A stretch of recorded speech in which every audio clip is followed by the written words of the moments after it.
سوال ہے کہ سجدہ سہو کا طریقہ بتائیں. شیخ عبید الرحمان.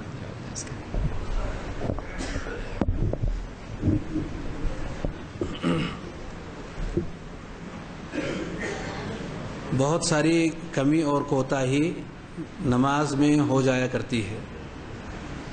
اگر کچھ ایسی کمیاں جس کا تعلق واجبات صلاۃ سے ہے، یعنی کچھ ایسے کام چھوٹ جائیں جو نماز کے اندر واجبات سے اہل علم نے شمار کیے ہیں، تو اس کے چھوٹنے پر سجدہ سہو ہے.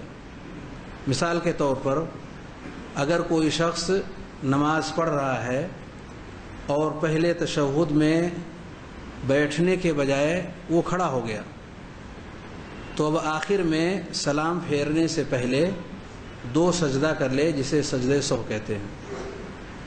یا اسی طریقے سے جو بھی تکبیرات الانتقال ہیں، یہ سارے کے سارے واجبات ہیں، ان میں سے بھی کوئی اگر چھوٹ جا رہا ہے تو اس موقع پر سلام پھیرنے سے پہلے 2 سجدہ کر لیا جائے. سجدہ سہو اس طرح کی چیزوں پر ہیں، اور کبھی کبھار کچھ چیزیں زیادہ ہو جاتی ہیں، کبھی کچھ چیزیں کم ہو جاتی ہیں. ایسے میں کب ہمیں سلام سے پہلے سجدہ کرنا ہے اور کب سلام کے بعد سجدہ کرنا ہے، اہل علم نے ذکر کیا.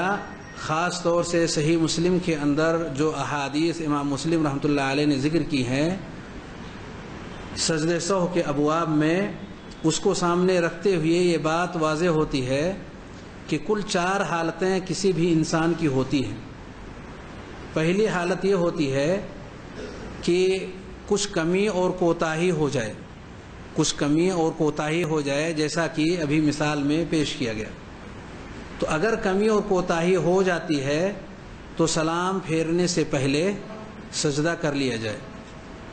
اور اگر کمی کے بجائے زیادتی ہو جائے، جیسے 4 رکعت پڑھنے کے بجائے 5 رکعت پڑھ لے، زیادتی ہو گئی، اور نبی کریم صلی اللہ علیہ وسلم نے بھی ایک بار 5 رکعت پڑھ لی تھی، تو ایسے میں سلام پھیر لینے کے بعد اللہ اکبر کہے اور 2 سجدہ کر کے بغیر تشہد کے دوسری بار سلام پھیر لے.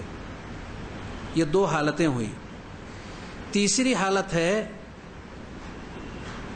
جس کو ہم کہتے ہیں بھول جانا، کہ آدمی نماز میں بھول چوک کا بھی شکار ہوتا ہے، کہ کبھی کبھار ہمیں یہ یاد نہیں رہتا کہ ہم نے 2 رکعت نماز پڑھی یا 3 رکعت پڑھی.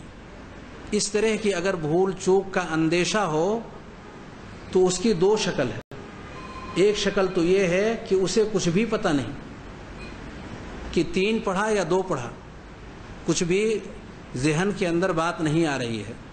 ایسے میں نبی کریم صلی اللہ علیہ وسلم نے ہمیں جو رہنمائی فرمائی کہ ہم 2 حالتوں میں سے جو کمتر والی حالت ہے، یعنی 2 اور 3 میں اگر شبہ ہو رہا ہے تو ہم 2 پر اعتماد کرتے ہوئے 2 رکعت مانیں اور سلام پھیرنے سے پہلے 2 سجدہ کر لیں. یعنی اگر کسی انسان کو ٹھیک طریقے سے یاد نہیں کہ 2 رکعت اس نے پڑھی یا 3 رکعت پڑھی، شبہ ہو رہا ہے اور شبہ اس کا اتنا پختہ ہے کہ اسے 2 اور 3 میں فیصلہ نہیں ہو پا رہا ہے، تو 2 کو مان کر کے اور رکعات کو مکمل کرے گا اور سلام پھیرنے سے پہلے 2 سجدہ کر لے گا. لیکن اگر شبہ ایسا ہے کہ وہ فیصلہ لے سکتا ہے، کسی نہ کسی حق میں فیصلہ اس کا جا سکتا ہے، ظن غالب اس کا آ سکتا ہے کہ کم ہے یا زیادہ ہے، تو جو بھی اس کا ظن غالب ہو، یعنی ذہن کا میلان جس طرف زیادہ ہو کہ 2 رکعت کی طرف زیادہ ہے تو 2 تسلیم کر لے، 3 رکعت کی طرف ذہن زیادہ مائل ہے تو 3 کو مان لے اور اسی پر نماز کو مکمل کرے اور سلام پھیرنے کے بعد 2 سجدہ کر لے. یعنی اس شکل میں جب وہ کچھ ڈیسیزن لے سکتا ہو تو ایسے میں سلام پھیرنے کے بعد اسے 2 سجدہ کرنا ہے. یہ کل 4 حالتیں ہیں جو اہل علم نے ذکر کی ہیں، ان تمام احادیث کی روشنی میں جو اس تعلق سے ذکر کی گئی ہیں. ہمیں اسی طریقے سے سجدہ سہو کرنا چاہیے.